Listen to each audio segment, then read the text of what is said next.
Assalamualaikum warahmatullahi wabarakatuh. Kita dari kelompok 11 kelas PBS 4F akan menyampaikan tentang konsep dan kebijakan ekonomi makro dalam Islam yang beranggotakan 1. Alifania Renu Syamsianandiyah NIM 195231224, 2. Adriana Ika Stianingrum NIM 195231236, 3. Rima Geni Agustina NIM 195231249. Ekonomi makro Islam. Pada dasarnya, ilmu ekonomi adalah studi yang mempelajari tentang pemenuhan kebutuhan manusia terkait dengan kelangkaan sumber daya yang dimiliki. Kelangkaan tersebut muncul akibat dari adanya kesenjangan antara kebutuhan dan keinginan manusia yang tidak terbatas, sedangkan sumber dayanya terbatas. Secara garis besar, ilmu ekonomi terbagi atas mikroekonomi dan makroekonomi.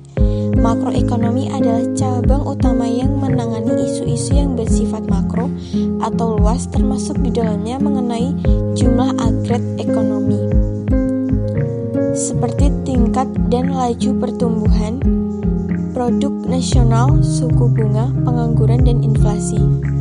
Daruriyat adalah kebutuhan yang harus atau wajib untuk dipenuhi. Jika tidak dipenuhi, maka akan membuat kehidupan menjadi rusak.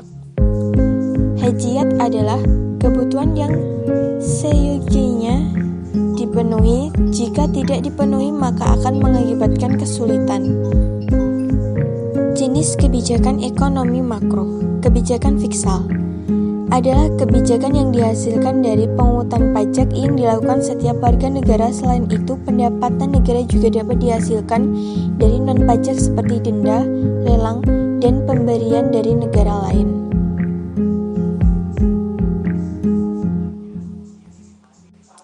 Kebijakan moneter adalah kebijakan yang berfungsi mengukur sebanyak apa dana yang dikeluarkan oleh bank sentral yang ada di Indonesia terhadap masyarakat. Jika terjadi perputaran uang yang semakin banyak, maka bisa berpengaruh pada tingkat inflasi sehingga menyebabkan harga suatu produk menjadi lebih tinggi. Tujuan ekonomi makro. Pertama, tingkat kesempatan kerja tinggi. Tingkat pengangguran yang ada di negara menyebabkan dampak yang kurang baik bagi kehidupan sosial dan beban ekonomi negara. Dengan kebijakan pemerintah dapat mengurangi pengangguran hingga full employment, di mana semua lapangan pekerjaan yang ada, baik pemerintah maupun swasta, terisi penuh. 2. Neraca pembayaran yang seimbang. Ikhtisar sistematis dari semua transaksi dari ekonomi dengan luar negeri selama jangka waktu tertentu dalam satu ruangan. Hal penting yang harus diperhatikan dalam neraca pembayaran adalah perdagangan, transaksi berjalan, dan lalu lintas moneter. Masalah ekonomi makro. Permasalahan ekonomi makro dan solusinya menurut Yuli SEMM. Ekonomi makro atau ekonomi difokuskan pada pergerakan dan kecenderungan dalam ekonomi sebagai suatu keseluruhan. Ini adalah merupakan sebuah bidang ekonomi yang mempelajari keseluruhan perilaku perekonomian. Dengan demikian, kita dapat mengatakan bahwa ekonomi makro adalah bagian dari teori ekonomi yang mempelajari ekonomi dalam totalitasnya atau secara keseluruhan. Masalah umum dalam ekonomi makro. Pertama, pengangguran. Pengangguran merupakan masalah karena output yang dihasilkan lebih sedikit dan dengan demikian timbul masalah kelangkaan dalam perekonomian. Hal ini terjadi karena tenaga kerja menganggur menerima pendapatan yang lebih sedikit. Hal ini secara bertahap akan mengurangi standar hidup.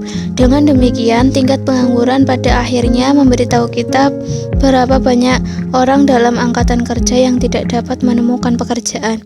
Hal ini disebabkan karena dengan meningkatnya PDB, output menjadi lebih tinggi dan karenanya jumlah buruh yang diperlukan untuk menyeimbangi tingkat produksi. Secara umum, keadaan ekonomi yang baik akan memiliki tingkat pengangguran lebih rendah dan sebaliknya. Inflasi merupakan masalah karena ada kenaikan harga barang dan jasa. Daya beli uang menurun. Hal ini pada gilirannya akan mengurangi kekayaan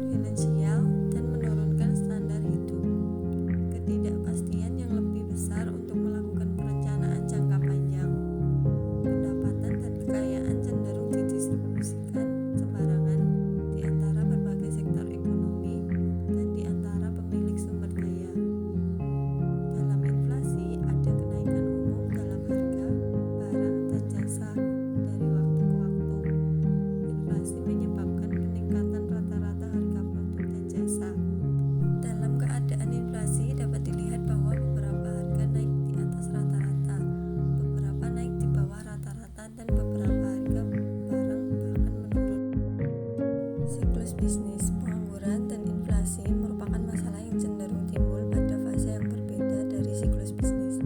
Kemungkinan masalah ini akan berbeda-beda. Pada saat tertentu, masalah pengangguran berkurang dan inflasi menjadi sesuatu yang lebih harus diperhatikan. Di lain waktu, masalah pengangguran lebih harus diperhatikan daripada masalah inflasi. Sekarang, kita akan memahami bagaimana kedua masalah tersebut terhubung dengan dua fase utama, yaitu siklus dan bisnis. Suku bunga adalah biaya yang dikenakan oleh bank untuk memberikan pinjaman. Perusahaan meminjam uang dari bank dari waktu ke waktu, dan karenanya peningkatan suku bunga akan mempengaruhi bisnis secara langsung. Dengan kenaikan suku bunga akan menyebabkan peningkatan beban bunga. Dalam kasus seperti itu, perusahaan harus mengeluarkan biaya yang lebih tinggi